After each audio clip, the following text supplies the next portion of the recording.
है तो दो ग्लास के पीस, मगर क्या क्या मिरेकुलस चीजें ये कर सकते हैं। एक से देखो तो कुछ और दिखता है, दूसरे से देखो तो कुछ और दिखता है। क्यों दिखता है, कैसे दिखता है, ये सारी कहानी पहले सुनी होगी।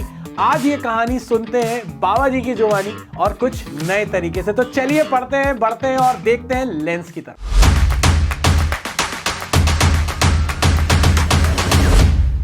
तो हमारे पास जो कर्व सरफेसेस थी वो थी कॉन्वेक्स और कॉनकेव।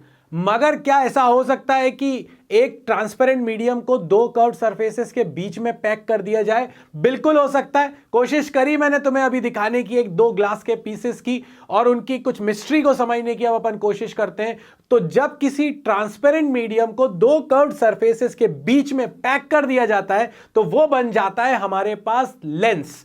ताल तलैयों की नगरी है भोपाल और हिंदी में लेंस को कहा जाता है ताल। सो बेसिकली वो बन जाता है ताल, इट मींस लेंस। अब अगर हम लेंस की बात करें तो ये हमारे पास जो लेंस है ये दो कैटेगरी में हमारे पास है। क्योंकि अपन जूनियर क्लासेस में एक रफ आइडिया रखते हैं, इसीलिए बाबा जी यहां पर ज्यादा टाइम ना लगाते हुए हमारे पास दो लेंसेस की कैटेगरी को बताते हैं। एक लेंस है कन्वर्जिंग लेंस, जिसको अपन बोलते हैं कॉन्वेक्स लेंस, और दूसरा हमारे पास होता है डाइवर्जिंग लेंस, जिसे हम कहते हैं कॉनकेव लेंस। अब कॉन्वेक्स और कॉनकेव सरफेसेस अपन पहले से देख चुके हैं। अगर मैं इसको क्लासिफाई करने की कोशिश करूं तो अगर मेरे पास दोनों सरफेसेस, अगर आप यहां देखो, ये सरफेस और ये सरफेस, दोनों सरफेसेस कॉन्वेक्स हैं तो ये कहलाएगा डबल कॉन्वेक्स। देखो दोनों सरफेसेस कॉन्वेक्स हैं और दोनों के दोनों एक ही टाइप के, मतलब ये देखो ये एक स्फीयर है और ये भी एक स्फीयर का पार्ट होगा, और दोनों स्फीयर अगर सेम रेडियस के हैं तो उसे अपन बोलते हैं डबल कॉन्वेक्स या बाय कॉन्वेक्स। और इसके केस में ये इक्वी कॉन्वेक्स भी है क्योंकि दोनों साइड हमारी रेडियस सेम है। अगर दोनों सरफेसेस की रेडियस सेम नहीं होती तो मैं सिंपली कॉन्वेक्स इसको बोल रहा हूं, ठीक है। इसके बाद अगर एक सरफेस मेरे पास प्लेन है और दूसरी सरफेस मेरे पास यहां पर कॉन्वेक्स है तो उसे हम कहेंगे प्लेनो कॉन्वेक्स लेंस। अगर मेरी एक सरफेस कॉन्वेक्स है और एक सरफेस ये जो बनाई मैंने ये कॉनकेव है और ये दूसरी वाली सरफेस कॉन्वेक्स है, अगर एक कॉन्वेक्स है एक कॉनकेव है मगर वो बिहेव कर रहा है कन्वर्जिंग, अगर कन्वर्जिंग बिहेव कर रहा है तो उसे हम कहने लग जाते हैं कॉनकेवो कॉन्वेक्स। बिल्कुल भी इसकी टेंशन मत लेना, ये मैं तुम्हें सिखाऊंगा, मगर इस बात को ध्यान रखो अच्छे से कि देखने में एक साइड कॉन्वेक्स है एक साइड कॉनकेव है तो इसको घुमा दो तो ऐसा भी दिखने लग जाएगा, बट अगर वो बिहेव कॉन्वेक्स की तरफ कर रहा है तो वो हो जाएगा कॉनकेवो कॉन्वेक्स। दूसरा हमारे पास आता है एक और, जिसे हम कहते हैं डाइवर्जिंग लेंस। डाइवर्जिंग लेंस या कॉनकेव लेंस। अब अगर आप इसको देखोगे तो डाइवर्जिंग लेंस या कॉनकेव लेंस में भी अगर दोनों साइड, यहां पर हमारे पास ये सरफेस और ये सरफेस, दोनों सरफेसेस जो हैं बोथ सरफेसेस आर कॉनकेव, इसीलिए ये हमारे पास हो गया बाय कॉनकेव या डबल कॉनकेव, और दोनों रेडियसेस इक्वल हो जाएंगी अगर इस साइड की भी और इस साइड की भी, तो वो कहलाएगा इक्वी कॉनकेव। अब प्लेनो कॉनकेव की अगर बात करें तो वो है एक साइड प्लेन है और दूसरी साइड मेरे पास कॉनकेव है तो उसे हम कहेंगे प्लेनो कॉनकेव। अगर हमारे पास ये एक कॉन्वेक्स है, बाहर वाली सरफेस ये कॉन्वेक्स है और ये कॉनकेव है, जरूरी नहीं है ऐसा हो, इसका उल्टा भी बना सकते हो आप, बस एक कॉन्वेक्स है और एक कॉनकेव है मगर बिहेव कॉनकेव की तरह करता है तो उसे हम कहने लग जाते हैं कॉन्वेक्सो कॉनकेव। तो आपके पास ये हो गए वैरायटी के लेंस। कितने तरह के हो सकते हैं? बेसिकली दो, converging diverging, converging convex, diverging concave. दोनों साइड कॉन्वेक्स बाय कॉन्वेक्स, एक साइड प्लेन एक साइड कॉन्वेक्स प्लेनो कॉन्वेक्स, एक साइड कॉन्वेक्स एक साइड कॉनकेव मगर बिहेव कॉन्वेक्स की तरह कॉनकेवो कॉन्वेक्स। दोनों side concave by concave double concave, एक साइड प्लेन एक साइड कॉनकेव प्लेनो कॉनकेव, एक साइड कॉन्वेक्स एक साइड कॉनकेव मगर बिहेव कॉनकेव की तरह कॉन्वेक्सो कॉनकेव। तो ये हमारे पास बेसिक थी टाइप्स थे। अब अपन आ जाएं कुछ डेफिनेशंस की तरफ, बिल्कुल बेसिक की तरफ बातें करूंगा फिर लेंस मेकर की तरफ तुम्हें लेके चलूंगा। अगर हम देखें तो ये हमारे पास एक लेंस है, ये वाला सेक्शन एक लेंस है और ये लेंस एक इस स्फीयर का पार्ट है ये वाली सरफेस और ये वाले स्फीयर का पार्ट है ये वाली सरफेस। क्योंकि ये सरफेस पहले नंबर पे पड़ रही है तो ये वाला स्फीयर जो है इसके सेंटर ऑफ कर्वेचर को हमने लिख दिया C1 और ये वाली जो सरफेस है ये बाद में आ रही है क्योंकि रे जब अंदर आएगी उसके बाद इधर आएगी, तो ये सरफेस हो गई मेरे पास सेकंड वाली, तो इसीलिए इसको मैंने लिख दिया C2।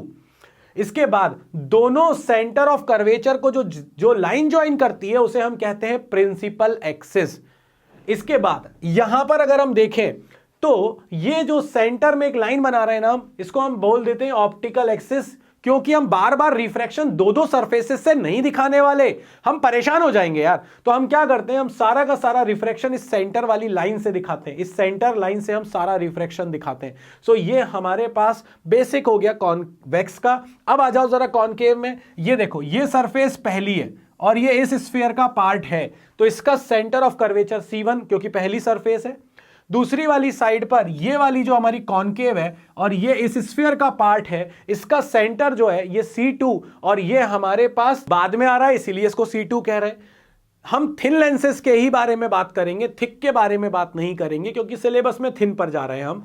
तो अगर हम थिन लेंसेज की बात करें तो जो रे आती है हमारी, वो रे ऐसा हो सकता है कि एक पॉइंट, बल्कि ऐसा होता ही है कि एक पॉइंट हमारे लेंस में प्रिंसिपल एक्सिस पर ऐसा मिल जाता है जिससे पास होने वाली रे अनडिविएटेड चली जाती है, उसे हम कहते हैं ऑप्टिकल सेंटर। अगर आप यहां पर देखो तो यहां पर भी ये जो रे आ रही है, ये रे जो ऑप्टिकल सेंटर से पास हो रही है वो अनडिविएटेड फॉर थिन लेंसेज, पतले लेंसों के लिए। थिक लेंसेज के केस में ये पास तो होती है ऑप्टिकल सेंटर से, मगर पैरेलल शिफ्ट होता है, मतलब कि डायरेक्शन नहीं बदलेगी मगर वो लेटरली शिफ्ट हो जाएगी। जा रही थी ऐसी, अब उधर ही डायरेक्शन वही है, जाते जाते ऐसे जाने लगेगी, मतलब कि पैरेलली शिफ्ट हो गई। मगर इतना सोचने की जरूरत ही नहीं है, क्यों दिमाग लगा रहे हो, तुम्हें थिन लेंसेज पर ही काम करना है, थिन पर ही काम करो। तो ऑप्टिकल सेंटर की कहानी समझ में आ गई। हम यहां पर सारी डिस्टेंसेज ऑप्टिकल सेंटर से निकालेंगे। अगर ऑप्टिकल सेंटर से रेज आ रही हैं इधर से, आप रेज के अगेंस्ट जा रहे हो तो नेगेटिव, रेज की डायरेक्शन में जा रहे हो तो पॉजिटिव। ठीक, ये भी हमें एक सिस्टम भी क्लियर हो गया। अगर आप हाइट ऑफ ऑब्जेक्ट निकालते हो या कुछ भी निकालते हो तो आप प्रिंसिपल एक्सिस से ऊपर जा रहे हो, अगर ऊपर जा रहे हो तो पॉजिटिव और अगर नीचे जा रहे हो तो नेगेटिव। ये हमारा साइन कन्वेंशन होता है। ऑप्टिकल सेंटर भी क्लियर हो गया, इसकी डेफिनेशन भी है और नोट्स तो नीचे मिल ही जाएंगे।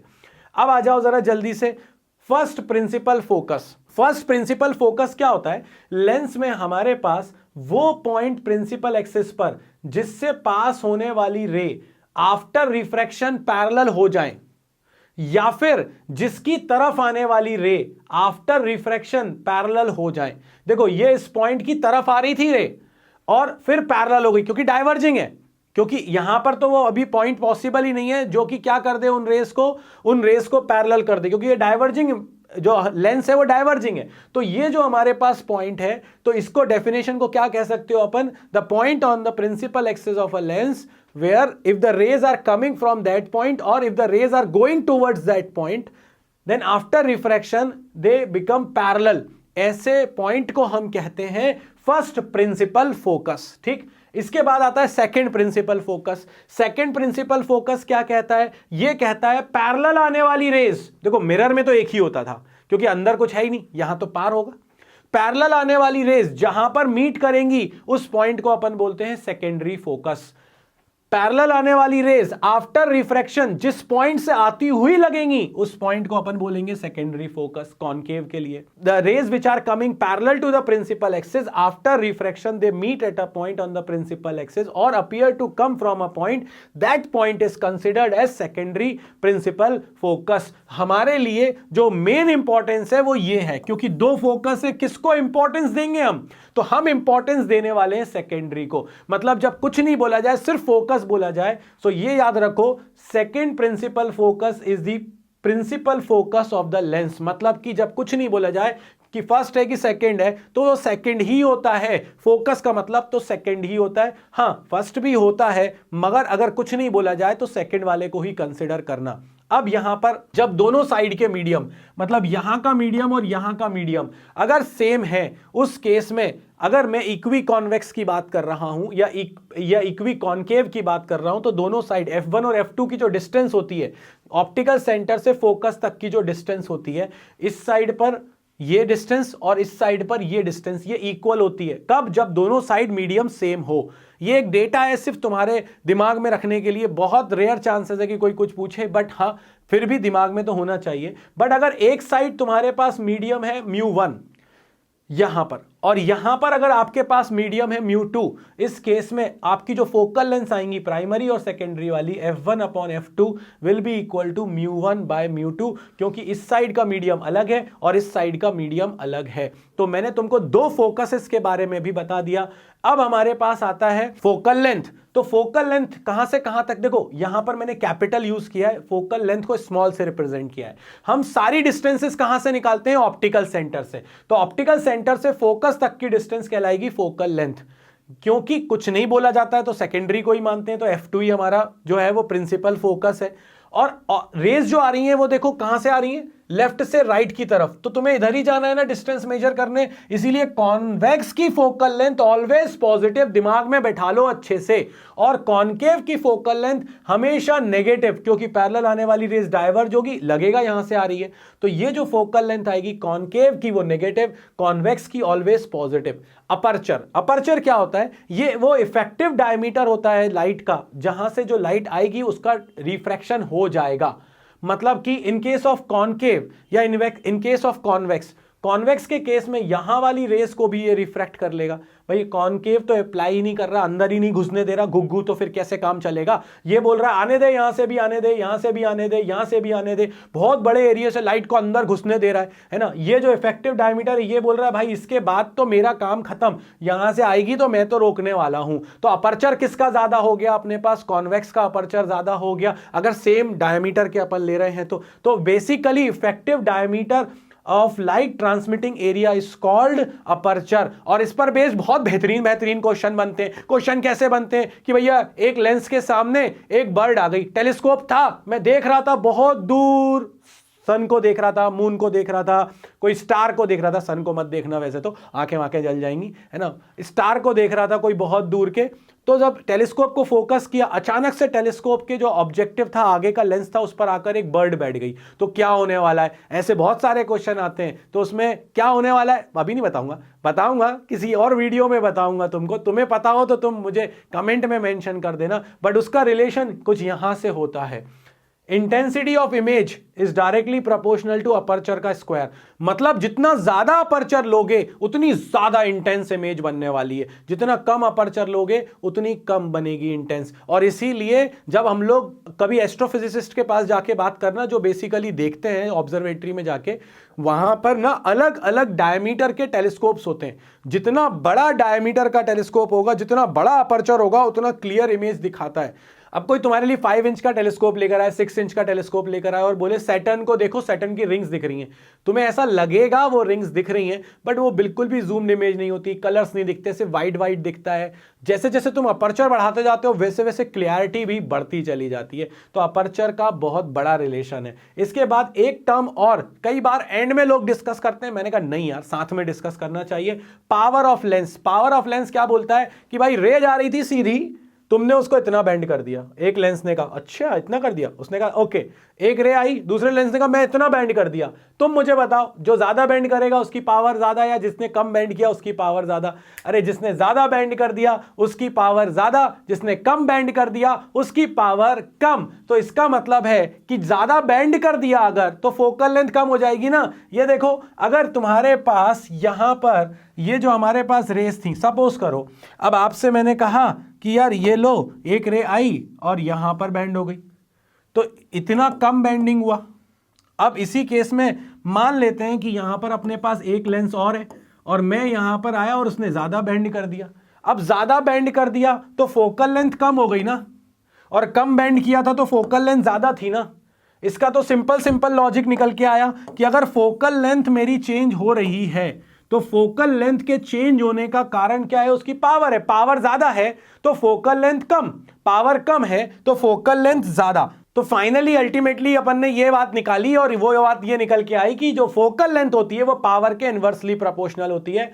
Focal length is reciprocal of power, या power is reciprocal of focal length. F in metre, और अगर सेंटीमीटर में लोगे तो ये हो जाएगा 100/f। कॉन्वेक्स के केस में फोकल लेंथ पॉजिटिव, कॉनकेव के केस में फोकल लेंथ हमारे पास नेगेटिव, इसीलिए पावर भी नेगेटिव। तो जो कहता है ना कि मुझे माइनस इतने पावर का चश्मा लगा है, उसको कॉनकेव लगा हुआ है, और जो बोलता है प्लस की पावर है, जो वो छोटे छोटे नीचे लगे रहते हैं, या फिर वो रीडिंग ग्लासेस होते हैं जैसे पापा लोग यहाँ रख के पढ़ रहे होते हैं, तो वो जो होते हैं वो कॉन्वेक्स होते हैं। अपने सिलेबस में नहीं है मायोपिया, हाइपरमेट्रोपिया, नहीं तो अपन पढ़ते, कोई बात नहीं। खैर, इसके बाद पावर के बारे में और देखें तो थिक लेंस होगा अगर अपने पास, तो उसकी फोकल लेंथ कम होगी, पावर ज्यादा होगी, रेडियस ऑफ कर्वेचर भी छोटा होगा। क्यों? क्योंकि देखो थिक है, छोटे स्फीयर का पार्ट है।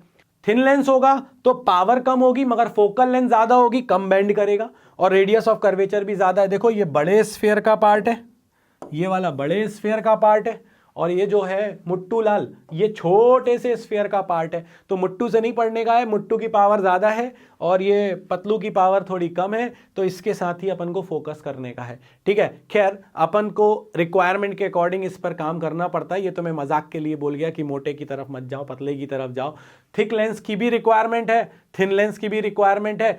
थिक लेंस पावर ज्यादा, थिन लेंस पावर कम। कॉन्वेक्स की अलग इंपॉर्टेंस है, कॉनकेव की अलग इंपॉर्टेंस है, एक कन्वर्जिंग है, एक डाइवर्जिंग है, एक की फोकल लेंथ पॉजिटिव है, एक की फोकल लेंथ नेगेटिव है। बहुत सारे इंपॉर्टेंट पॉइंट्स पर अपन ने डिस्कशन किया। ये बेसिक था जो हमें लेंस को बनाने के लिए और आगे पढ़ने के लिए बहुत ज्यादा जरूरी है। इससे ज्यादा इंपॉर्टेंट चीज अब आने वाली है नेक्स्ट वीडियो में, जहां से श्योर शॉर्ट क्वेश्चन आना ही आना है, and that topic is lens makers formula. मिलते हैं नेक्स्ट वीडियो में। कीप सपोर्टिंग अस, लाइक का बटन दबाना बिल्कुल मत भूलना। मिलते हैं नेक्स्ट वीडियो में।